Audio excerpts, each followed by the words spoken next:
Hello and welcome. Pokemon Champions released about a month ago. As I'm sitting here, it is the last day of the first season. I've been thoroughly enjoying it since it released. I made it to Masterball with a basic team that I might revisit in the future. Fell from the initial placement of 1700s all the way down to 1500s as I was messing around with my own team ideas. And I think it's quite funny. I managed to make it back to 1700s with the best team I made, which is probably dual weather Castform team. However, Castform is not very strong, and as things are getting a bit bulkier, it just wasn't cutting it since about the time of the global challenge. But yeah, that leads me to this team that I want to play today. I've been absolutely loving playing it. It's got to my highest rank so far on the season. Any games I've lost with it, I can perfectly see why I lost them. Either I led wrong, I left something on the bench, I misread a protect when it wasn't protecting, things like that, you know, piloting error, not team building error. Anyway, this was created by Yuzu and featured by James Beck almost 2 weeks ago, and I'm sure he sums it up much better than I could, so link to his video in the description if you somehow found my video before his. Anyway, these are the stats. Let's dive into a few matches. Yeah, last day of the season, resets in 1 day. See if I can actually voice what I'm thinking and get into some matches. Okay, Blastoise. I really like Heliolisk. Anytime I see a Basculegion, I want a Heliolisk, but not necessarily in the front. What do I want in the front? Garchomp's only bad if they lead Sylveon. I'm expecting something like Sneasler, Blastoise. If it is Sneasler Blastoise, maybe I do just want this in the front. Any Garchomp? And Basculegion. So my thinking is, and it might be wrong, but if it is Sneasler Fake Out, Blastoise Shell Smash, then I can set a Tailwind and protect. If I don't get the Tailwind off, I at least have Sash. The last time I saw this team, I led Scizor and got absolutely destroyed. Maybe I should have done that and actually preserved the Sash, because I didn't preserve the Sash last time.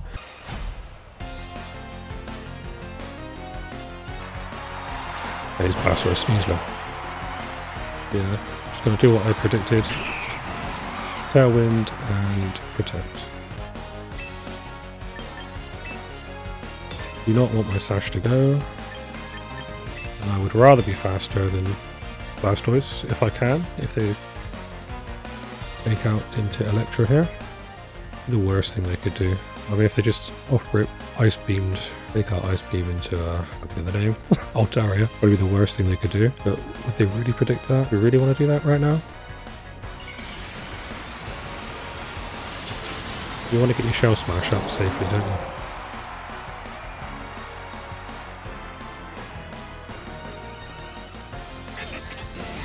That goes off. Oh, you died from that slot. No sleep. Paralysis is annoying, but just don't full paralysis, please. Oh, no Shell Smash. Okay. Well, they're playing completely different to the last time I saw this team. Joys of the ladder. I don't see a reason not to Thunderbolt Blastoise. And Brave Bird the Sneasler. Good damage. Oh, they're going to double into it, aren't they?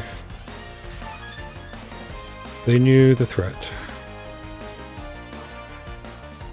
Oh, it tried to paralyze me again. Well, the odds of that, getting 2 paralyses back to back. That does just take Sneasler out, good. At least we're going 1 for 1. A pain if they have Basculegion in the back, mind. Yeah, it was fair.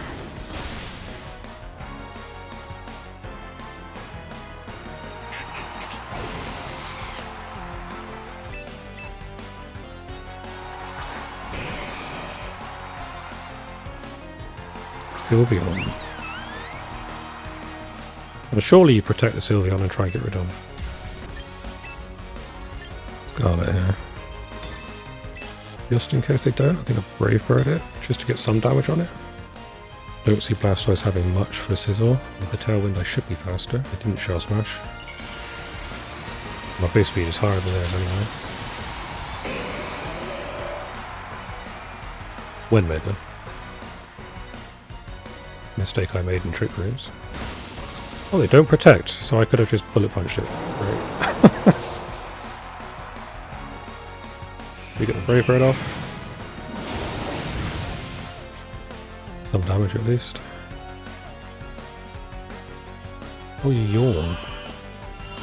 Okay. Did not expect that. What have we got in the back? Basculegion. Well, I wish I had my own Basculegion now. Well, I'd have to swap out because I don't want to go to sleep. I'll just try and willow the Basque.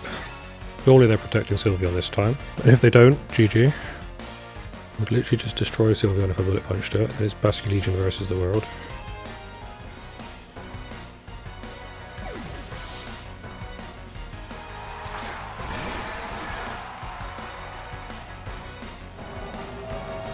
I don't get the Will-O-Wisp, but and you didn't protect again. Like what?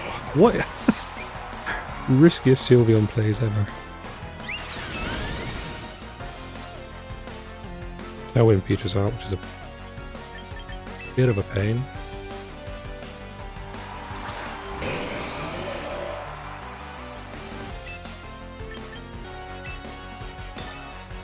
Now, I'm a fairly slow Basculegion, so I'm assuming those outspeeding me. I suppose. Sure. They've thrown me through a loop, but they've not protected Sylveon once.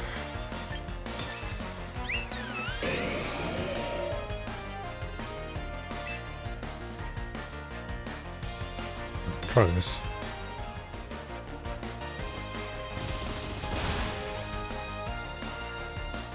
Whose Basculegion is faster? Probably yours. Mine is not the fastest. It is. Into Scizor. I win. Unless you're Sash.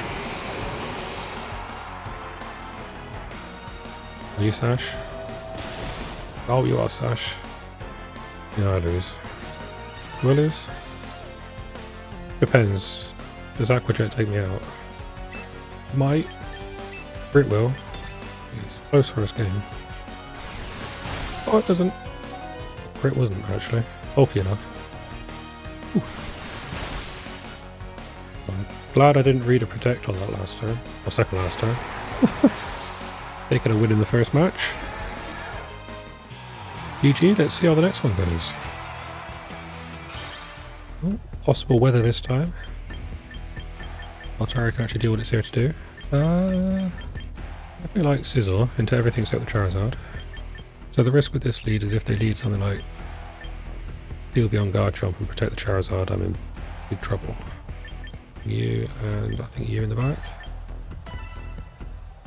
Oh, actually they have their own Basculegion, so I'm going to bring Helios. Uh-oh. Wasn't thinking straight.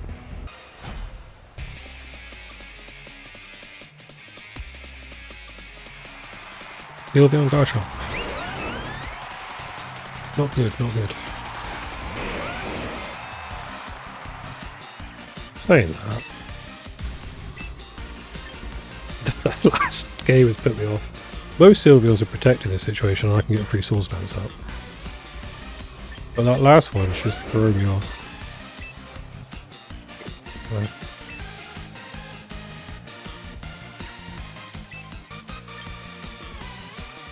Think I'm Breaking Swipe? I know it doesn't hit the Sylveon.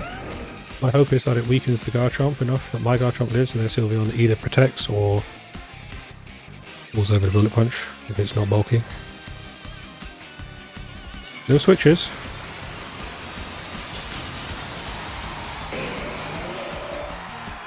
Any protects? No protects. Oh, Sash or just living on one? Just living on one. When you wish I Earthquake.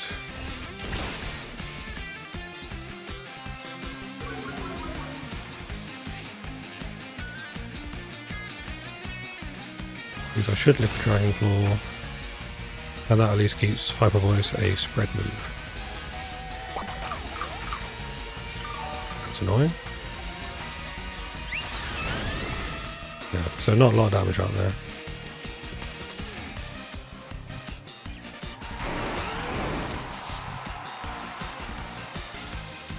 Leftover Sylveon at 1%. Oh. What are the odds? Where do I want to go?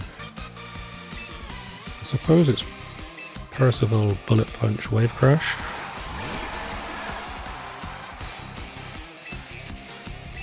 Keep you pinned. Garchomp's probably faster than me, but at least I do a good damage. Dragon Claw. Oh, it's Dragon Clawing, so it's not doing a lot.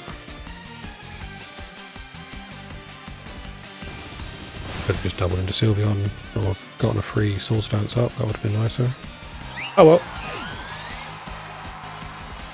Still in a good position. I still don't really know what my Legion is. Okay, so the interesting thing here is, let's swap into this, and do we think they're going to protect Charizard? If they protect Charizard and Dragon Claw the Scizor, it's good play on them. They won't kill Altaria though. Charizard.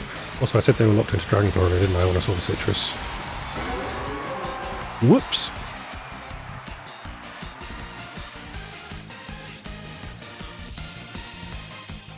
Heat Wave is not going to do a lot. No Sun Up. Oh, pushing the burn there. That's the risk with that move, I suppose. I mean, it's still a Wave Crash. Adaptability and what? Yeah, but it still kills. Adaptability, Mystic Water, no Sun, beautiful damage. Measly. I just have to protect Slit. Aqua Jet just to get the in case it's a Sash, it probably isn't, but just in case it is a Sash, break it. Moving last anyway, there's no point in... I mean, if it lives the turn, then it's silly, I should have gone into the other thing. Slide. Oh, that could have missed. If that misses, I should have hit it. No, it doesn't. That's fine. Go down to the burn. Get Scizor back out. Now we can... Garchomp is almost certainly faster than me. Thinking, do I willow the Garchomp and take the Sneasler out? I think that's my best bet. At least I think a Bullet Punch takes Sneasler out from here. I might be wrong. Oh, it doesn't! Oh, that was a crit as well. I never would have. Completely overestimating Scarlet's damage output here. White Herb.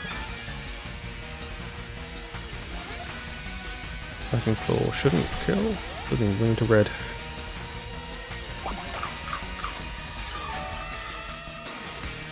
Hit the Willow. That's good. I think that's the game pretty much locked up now. I believe. Current Garchomp isn't going to do a lot to Scizor.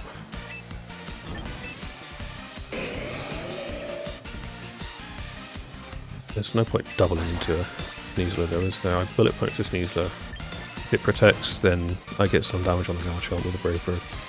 But this way I don't risk any damage coming out of Sneasler's slot. I should live another Dragon Claw. I don't see it doing enough with anything into Scarlet.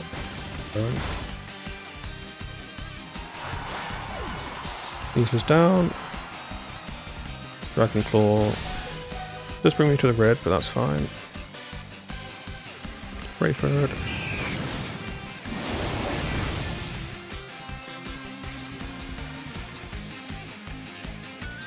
Nice to recoil.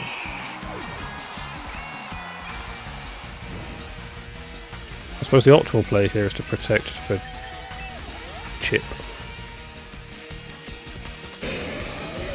I have no idea how much damage a Bullet Punch is doing.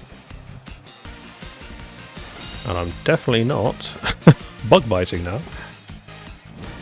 The fear of, yeah, there we go. GG, 2 wins. Let's see how it goes in the next game.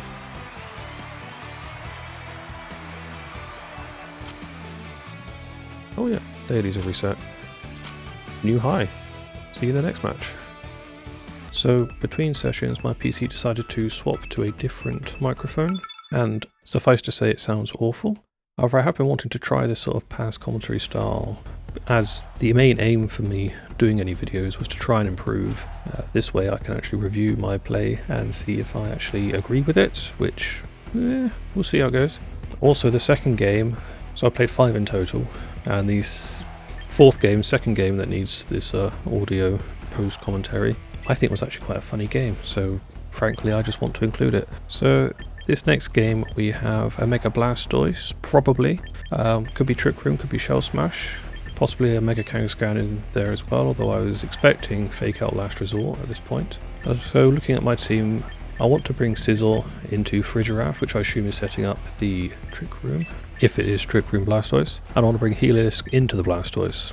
In the back I end up taking Altaria to resist the Water Spout and also turn off the weather should they bring it. I also blast Legion just to help clean up the endgame. They do end up leading Frigiraf, however it's Kangaskhan next to it. I'm ultimately debating between Bug Bite and Swords Dance. If they are just max HP and no significant physical bulk, then Bug Bite just OHKOs as a Mega Scizor into Frigiraf.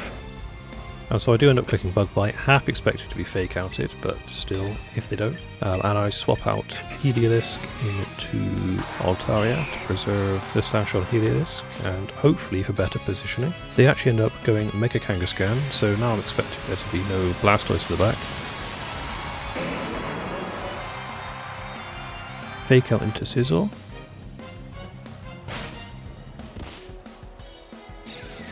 And then the Trick Room goes up.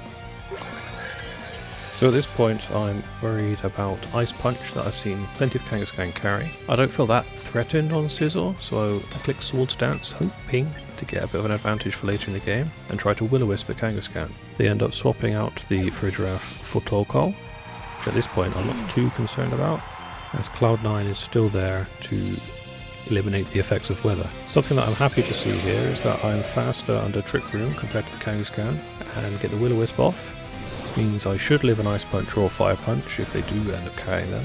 However, they actually double edge into Altaria, which doesn't even pop the Citrus Berry. I'm obviously feeling threatened into Scizor with the Torkoal on the field, so I click Protect onto Scizor, and trying to decide what to do on Altaria, I end up Brave Birding into Torkoal just to see how much it does. I know Torkoal is very physically defensive, so I'm not expecting a lot of damage. They end up swapping in Frigiraf, I assume to block my Bullet Punch.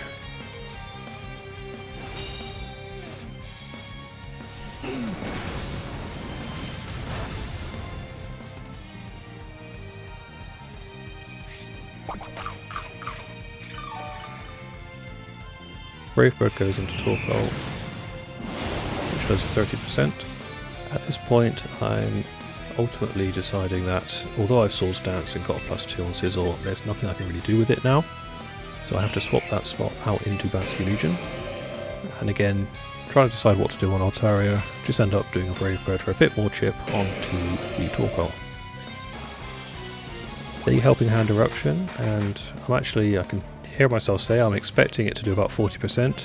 Altaria ends up taking even less than this, Cloud9 helping lows in this particular instance.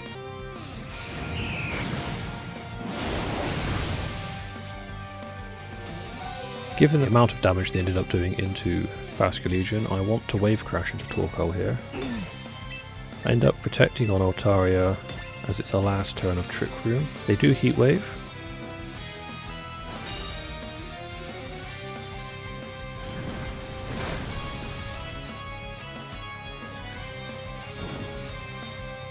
And end up actually clicking the Thunderbolt into the Legion, which I can safely say I've never seen. In hindsight, knowing that it's the last turn of Trick Room, I probably should have just double protected here, but I think I was worried at the time. I'd seen, not personally, but I've seen videos of people with nasty plot Frigirafs and setup moves, which I didn't want to just let happen for free. Also trying to decide who to hit between Torkoal and Frigiraf. I don't want to let them get a Heat Wave for free and don't want Trick Room up again. I make a split play I don't agree with, looking at it in hindsight, and I think they even regretted it at the time as well. Should have doubled into one or the other, just in case it was a bulky Frigiraf. Luckily this was not a bulky Frigiraf, or at least not physically bulky, as it ends up going down in one hit. On this next turn, I end up double protecting in face of the fake outs. However, in hindsight, I should have let Altaria go down here to help reposition on the board for free. Also possibly could have got some chip, although they do end up faking out into the Altaria slot. And now this turn with a bit of a back foot, I end up bug biting into Torkoal, praying it's enough to take it out, although again it is very physically bulky. Altaria feints to an ice punch.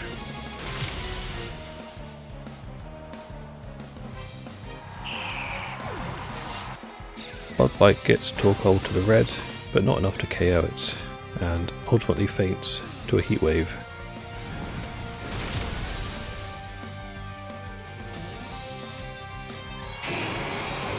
So I'm left with just Heliolisk, a Sash, and a bit of a guessing game on the next turn. I know I live one heat wave if it doesn't burn, and there's also a chance to dodge it, but I need to land a focus blast on a Kangaskhan to try and pick up the KO. Also, if Kangaskhan does end up hitting me and having a fighting move to KO me, then it will KO me through Sash, given Parental Bond. So I click Focus Blast and pray it connects. It does connect, and Kangaskhan lives on 8%. Worth noting at the start of the video, and in the description, I'll be linking the original team creator who had a modest Heliolisk. However, in an attempt to save VP and also outspeed some things, my Heliolisk is actually timid, and this is probably the only time I've seen it not quite get a KO that it would have otherwise got. They end up going into Heliolisk with a double edge, so I'm guessing no fighting type coverage move, and feint to recoil, leaving just a Torkoal on the field and something in the back, and they forfeit, so I assume it was Basculegion in the back, which cannot touch Heliolisk. So a GG to my opponent, and on to the next match. Here we have another Kangaskhan team, this time a fast mode with a Spathra. I want to lead Scizor and Altaria if it is Mouseholder Spathra, or I'm looking at Garchomp if there's no Mousehold. I also want to end up going for the Scizor Altaria lead with Garchomp and Heliolisk in the back, seeing that they have a Basculegion. They end up leading Kangaskhan and Spathra. I'm expecting a fake out on Carmine, therefore click Bug Bite into a Spathra and Will-O-Wisp into Kangaskhan, thinking, well, whichever one you fake out, I get at least a positive outcome here. Anyone that is watching here, I would love to know if anyone could ever predict what happens next. So I call the Carmine, although I'm a bit worried now because there's no fake out coming out.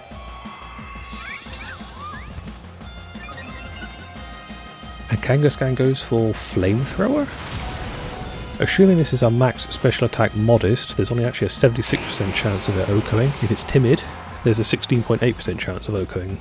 This is a max HP. At this point, I mean, I can hear myself laughing on the poor quality audio and calling the fact that this is probably the match, and I'm not sure how I'm going to come back from this, but I try to play it out, see how things go. So I'm looking at their team, trying to think who might they baton pass to.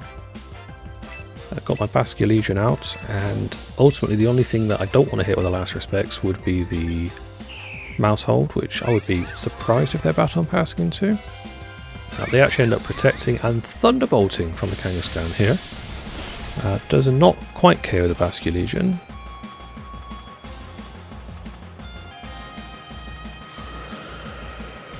At this point you can see me floundering around with my choices, as I'm not really sure what I'm doing in this game anymore. Completely and utterly taken aback by this special Kangaskhan that seems to be working against me. Again, still expecting the baton pass from the Spathra. I last respects into that slot, hoping to catch something on the switch for decent damage, and Brave Bird the Kangaskhan to get some damage there as well. At this point I can just hear myself laughing on that terrible audio track about what a team this is to break the win streak.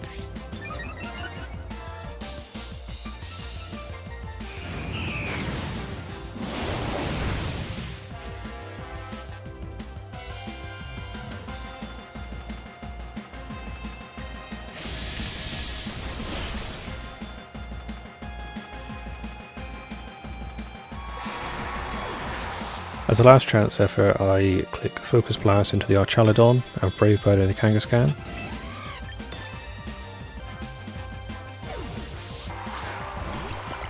Archaludon ends up avoiding the Focus Blast, but they did swap into Mousehold, who I assume has Friend Guard. Assuming this one is running Friend Guard, then the maximum I'm doing is about 55% on a high roll, assuming they've got the standard max HP set, given the +1 from their Calm Mind, so I would have needed a crit anyway. At this point there's no way back. I've just got one Heliolisk versus 4 Pokemon, so I forfeit the match here, and GG to my opponent. I'm curious as to how other teams handle that, because I mean there's a reason Kangaskhan's not run specially, and I just got completely blindsided by the 4x super effective Flamethrower. Anyway, on to the last match to try and redeem myself after that rather embarrassing loss. Looking at this team, I see Mousehold and Gardevoir, and I'm groaning now looking at it. I always make the call wrong when I see a Mousehold Gardevoir. I've seen them do so many different openings just between the two Pokemon. I've seen Super Fang Hyper Voice, Follow Me Hyper Voice, Follow Me Calm Mind, Follow Me Trick Room, to name a few, and seemingly, no matter what I lead into it, I always pick the wrong option. So given the previous loss, I'm already a bit on tilt looking at this particular matchup. Ultimately, I decided to go Scizor and Sylveon in the lead with Basculegion and Altaria in the back, and they do indeed lead the Mousehold Gardevoir.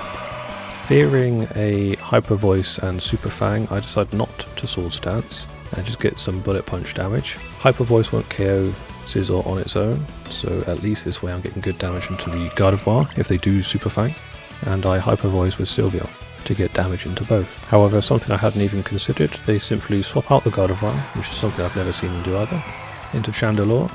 Bullet Punch does some small chip into the Chandelure. They Super Fang into Sylveon, and Sylveon Hyper Voice is over 50% into the Mousehold, and a bit more chip into the Chandelure.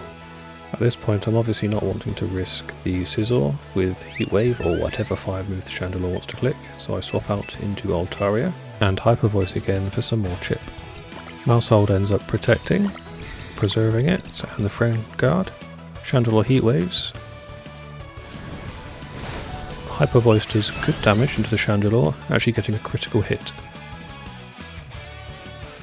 Looking at this team in preview, I was half expecting Trick Room, however they haven't clicked it yet, so I plan to click Tailwind here to try and start getting Sylveon to outspeed things, and also Detect on the Sylveon.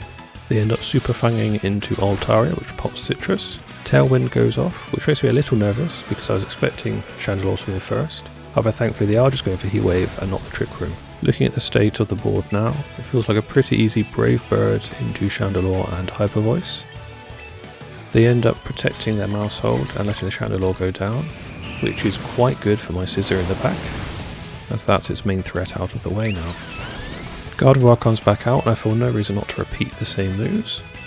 If they do follow me in Trick Room, Mousehold should feint to the Hyper Voice, and I've got Bullet Punch in the back to deal with the Gardevoir. They do end up clicking the Follow Me. Brave Bird gets redirected, doesn't quite pick up the KO, which Hyper Voice ends up finishing off and doing about 25% to the Gardevoir. Gardevoir's Hyper Voice in returns end up taking out my two Pokemon, leaving a 2v2 in the end game. Turns out their last Pokemon is Talonflame. I've not seen any Gardevoir run a fire move, and so Talonflame feels like the biggest threat right now. So to avoid any Galwing's Tailwind shenanigans, and to not risk allowing any Flare Blitzes or such, I Bullet Punch and Aqua Jet into the Talonflame slot. Talonflame falls to this double up. Hyper Voice does a little over 50% to Basculegion and about 30% to Scizor, and at this point, with just a Gardevoir left, my opponent forfeits, and we end on a win. GG to my opponent. Just to talk about this team, I've thoroughly enjoyed it for Season 1, managing to climb up to 2.1k rating, ending the season placed 2,541, which considering how I've done in all prior games, I'm ecstatic about. I have tried this team in Season 2, and it might just be because I'm still climbing up to Masterball, but there are so many more bulky Charizards, and Pokemon in general are getting so bulky that the Rock Tomb into Charizard just is not a guaranteed KO anymore, depending on their build. So Scizor ends up falling over to Heat Wave. I suppose you could Bullet Punch into Charizard in that situation, but then you're not getting the free Sword Stance you used to be able to get. So I'm sure this team still has some usage, but I'm trying others at the moment whilst it's still early season. Anyway, to sum up, I'm absolutely loving Pokemon Champions so far. I don't know if anyone else is finding this, but I am actually playing a lot more games and matches since it's moved to Pokemon Champions. I always used to think I had ladder anxiety, as I'd open up Pokemon Scarlet or the older games before Scarlet, go to play online but just end up faffing around in the overworld, not actually playing online. I'm guessing I just was a chronic procrastinator, because no ladder anxiety in this game. Just turn it on, go online, play. I do procrastinate on there, I make teams, I keep running out of VP because of it, but hey, ran out of VP, there's nothing else to do but play online a bit more. So yeah, thoroughly enjoying it at the moment. I'm curious to know if anyone else is in a similar boat following the recent champions. Anyway, if you made it this far in the video, thank you so much for watching, and I'll see you around.